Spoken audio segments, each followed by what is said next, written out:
Alright, welcome to my review on the UCS Millennium Falcon. This review I did promise on Sunday, so whatever day it is now, I do apologize. I am recording this on Monday, so I hope it gets out that day. But, yeah, I'm gonna go through the full set. We're gonna start with the instruction manual. So, here we have our UCS instruction manual. I will just flip through any of the pages that you might want to pause and read through.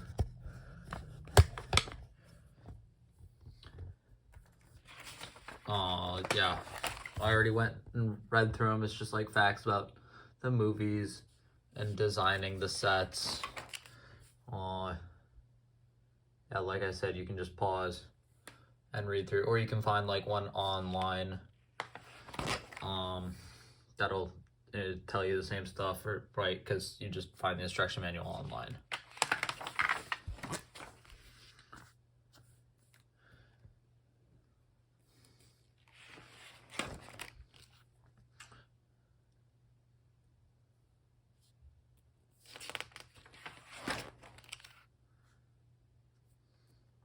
That's a lot of pages of just this, and this is just the English version.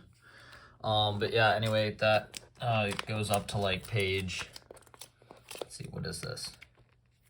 Like almost 500-page instruction manual. So it's pretty thick. With that, I'll just move it out of the way. And the minifigures. I'll start with the Empire Strikes Back minifigures, and then I'll move to the Force Awakens minifigures.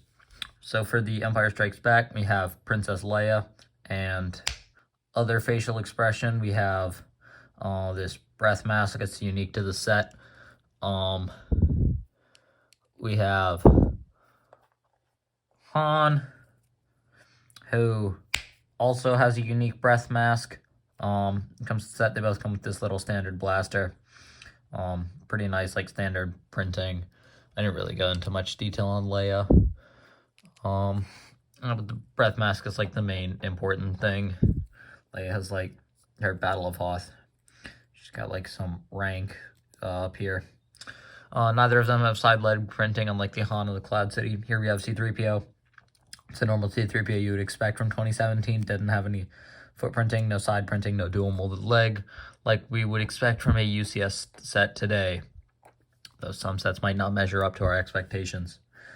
This is the Chewbacca that we've had for a very long time, since the reddish-brown Chewbacca.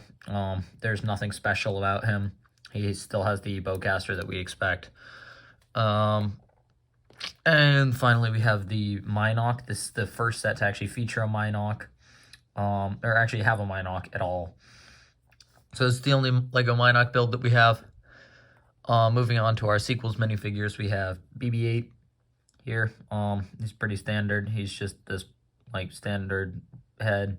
It's a normal BB-8. You might have one in your collection.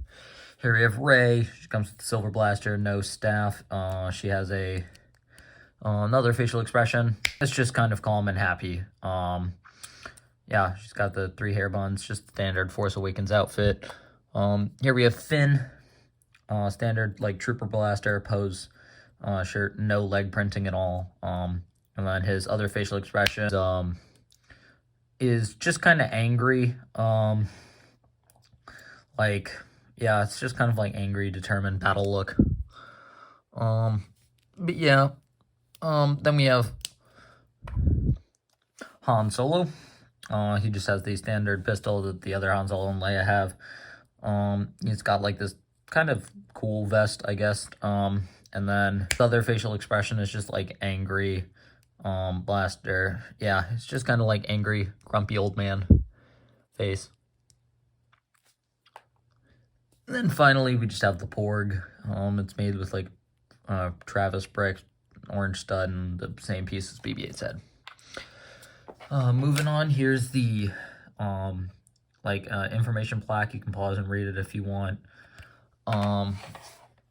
So yeah, that pretty much sums up all the minifigures. Then moving on to the massive build. This is what you bought the set for, or are watching the review for. I'll start off from the front and just move back. From the front here, we have the 4 maintenance ports. these two here are shield generators, as informed by the instruction manual. We have like a little hole here in the armor. Here's our radar dish, and if we move it back here, we have mandible lights here. These are apparently concussion missile tubes, so that it would be like, I don't know, probably like a rocket that would fire off of the front of the ship. And if we just do that, then we have our sequels Millennium Falcon. This radar dish is slightly different. It's not slightly different, it's quite different. It's more rectangular, it's got the sharper edges, and it's much more brick built. The sides of it are much different as well. This one's more like open and hollow. This one's more like bulky. But yeah, we have the boarding ramp over here to the bridge, and then I will eventually circle back to the interior, but for right now, we have our quad laser here with a gunner's seat there and a special printed piece for the cockpit. We have both docking rings here. However, this one over here, just pull down on it, has a boarding ramp. It doesn't lead up into anything, and it just stops, but it's a cool boarding ramp. Moving to the back of the ship, we have the engines. We have these 6 exhaust ports. In the back, we have the standard blue thrust engines. Moving over to the interiors, we just take this off. We have room to fit several minifigures. We have 1 chair, or 3 seats at the hollow chess table. We have the hollow chessboard. And then we have the little helmet here that Luke uses for his Jedi training, some little stuff. And then tubing here for the wall. And then, of course, we have the printed hallway.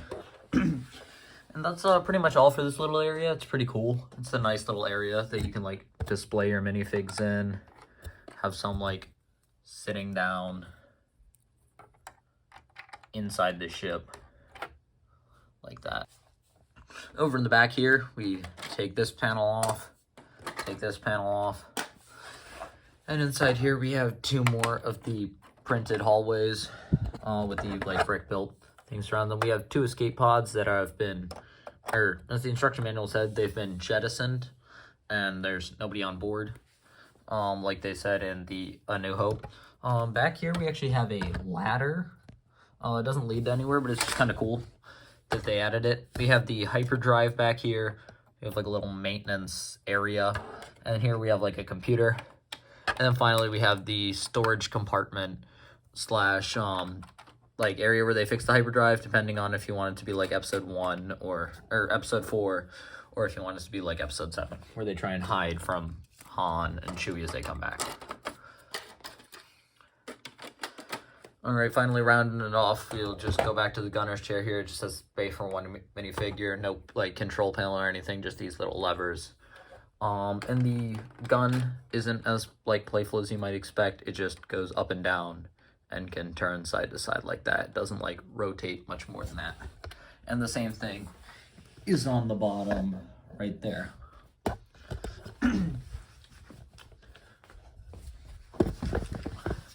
Alright, moving over to the cockpit. Just before we go to the inside of the cockpit, we have 1 more play feature over here, in the fact that we can open up one of the panels around here.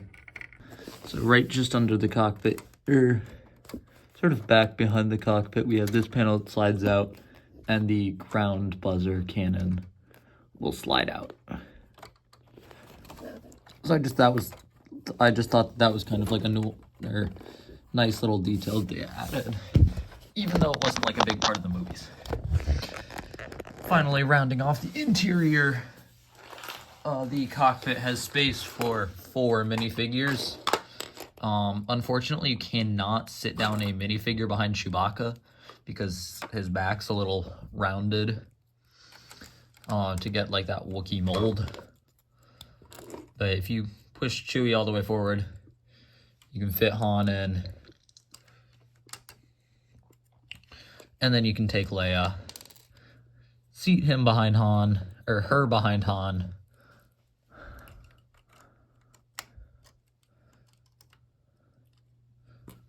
And then you can just seat, you just kind of have to chuck 3PO back there because, like I said, he can't sit down behind Chewie.